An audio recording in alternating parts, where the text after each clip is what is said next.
Hello, welcome to channel, welcome to the another video of success class 10 level ম্যাথমেটিক্সে আমরা আরও একটা video নিয়ে চলে এলাম।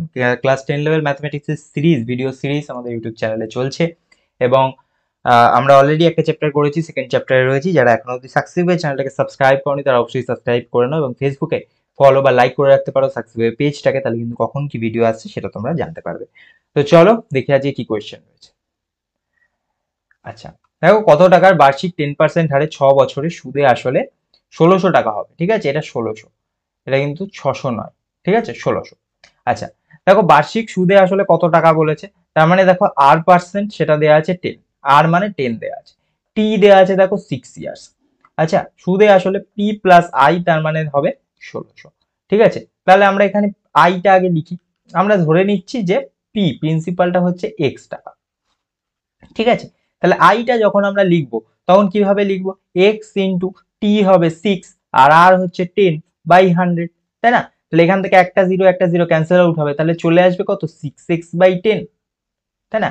এটাকে আমরা আপাতত এরকমই রাখছি। আচ্ছা, এবার আমার প্রিন্সিপাল পি প্লাস আই এইটাকে বার করতে হবে। তাহলে পি প্লাস আই যদি আমি এখানে লিখি তাহলে কি হবে, এক্স প্লাস আই, তাহলে এক্স প্লাস 6x/10, তাই না? X plus 6x/10।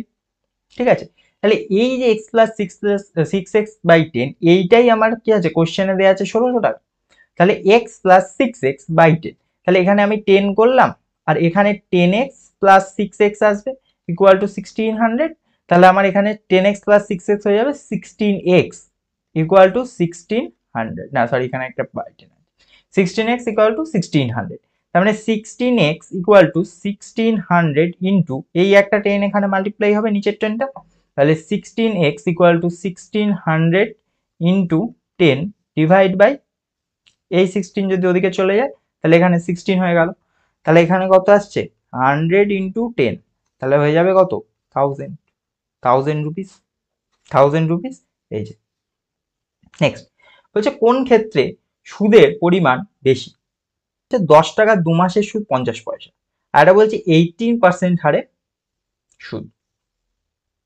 দেখো প্রথম ক্ষেত্রে বলছে 10 টাকার 2 মাসের সুদ 50 পয়সা, তার মানে 10 টাকার 2 মাস, তাই তো? 10 টাকা 2 মাস মানে মাস যখন হয় 2 থাকবে, 12 দিয়ে ডিভাইড হবে, তাই তো? তার মানে 0.6 ইয়ার্স বসাও ইন্টু 2 মাস, 0.6 ইয়ার্স, তার মানে পিটি হলো আর 50 পয়সা বলেছে, তার মানে এটা আর এরকম রাখবো, আর 50 পয়সা মানে হাফ রুপিস। ঠিক আছে, এটা 100 হবে। ঠিক আছে, আর বলছে 1 টাকার 2 মাসের সুদ, 1 টাকার 2 মাসের সুদ বলেছে 1/20 রুপিস, তার মানে 10 টাকার হাফ 8 আনা, তাহলে 1 টাকার 1/20, তার মানে 1 টাকার 1 মাসের সুদ সেটা হচ্ছে 1/40, কারণ 2 মাসের হচ্ছে 1/20, তাহলে 1 মাসের আরো 2 টাকা 1/40। আর 100 টাকার 12 মাসের সুদ, 100 টাকার 12 মাসের সুদ 100 ইন্টু 12/40, মানে 30 টাকা, সুদের হার 30% আর পরেরটা 18%, তার মানে বলছে প্রথম ক্ষেত্রে বেশি। আচ্ছা, আমি দেখি এটা কত হচ্ছে। তার মানে এইখানে যদি আমি এরকম ভাবে করি, যেভাবে বুঝতে একটু অসুবিধা হবে, তার মানে আমার দেখো 10 টাকা 2 মাসের সুদ বলেছে 50 পয়সা, তার মানে 10 টাকা 2 মাস মানে 0.6 ইয়ার্স আর 100 তার মানে হাফ। ঠিক আছে, এটা আমি যাচ্ছি এইভাবে, তার মানে এইখানে একটা জিরো, তাই তো? তার মানে 0.6 আর ইকুয়াল টু এই 10টা এদিকে আনলাম 10/2, তার মানে এখানে হচ্ছে 5, 0.6 আর ইকুয়াল টু 5। ঠিক আছে, তার মানে আর ইকুয়াল টু 5/0.6, তাই তো? তার মানে এইটা আমি যদি তুলি তাহলে 50/6।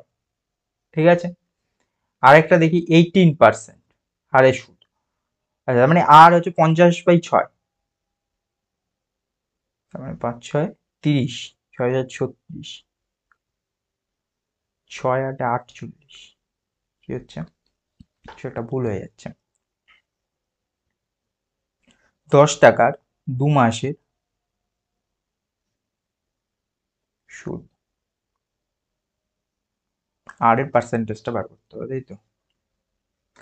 আর এর পার্সেন্টেজটা বার করতে হবে, 10 টাকায় 2 মাস, তার মানে 2/12, এটা বছরে নিলাম, ইন্টু আর PTR by 100 equal to half, তাহলে এটা হয়ে যাচ্ছে 2/12। আচ্ছা 0.6 তো নয়, 2/12, তার মানে 1/6, তার মানে হ্যাঁ 10 ইন্টু এটা হবে 1/6 ইন্টু আর ইকুয়াল টু 100/2। ঠিক আছে, ক্লিয়ার? তার মানে 10r/6, এটাই লিখছি 10r/6, 10r/6 ইকুয়াল টু 100/2, তার মানে আর ইকুয়াল টু 100/2 ইন্টু 6/10। ঠিক আছে, তার মানে n 2 করলে 3, আর এখানে একটা জিরো ক্যান্সেল আউট হবে, তাহলে এটা হয়ে যাবে 30%। আর একটা দেওয়া আছে 18%, তাহলে 13% হবে বেশি। ঠিক আছে, আচ্ছা এটা এখানটা ভুল হয়ে গেছে, এখানটা 0.6 হবে না, এটা হবে 1/6। ঠিক আছে, এইটা ভুল হয়ে গেছে, এই জায়গাটা ক্যান্সেল আউট। ঠিক আছে, এটাকে বাদ দাও, এইখানে ধরো এটা, এই যে 10 এটা হচ্ছে আমার প্রিন্সিপাল, এই 2/12 এটা হচ্ছে টি, আর বাই 100 ইকুয়াল টু হাফ, তাহলে 10 ইন্টু 1/6 ইন্টু আর, তাহলে 100/2। ঠিক আছে, এই 100 এদিকে এসে মাল্টিপ্লাই হলো, তাহলে 10r/6 ইকুয়াল টু 100/2, আর ইকুয়াল টু 100/2 ইন্টু 6/10। ঠিক আছে, এই 10/6 এদিকে আসলে উল্টে গিয়ে 6/10, তাহলে হয়ে যাবে এখানে 30%। আর এটা দেখছে 18%, তাহলে কোনটাতে বেশি? প্রথমেরটাতে বেশি। ঠিক আছে, এইভাবে একটু বোঝার ব্যাপার আছে, যারা বুঝতে পারবে। ঠিক আছে, থ্যাংক ইউ। তো থ্যাংক ইউ, কিপ ওয়াচিং সাকসিস।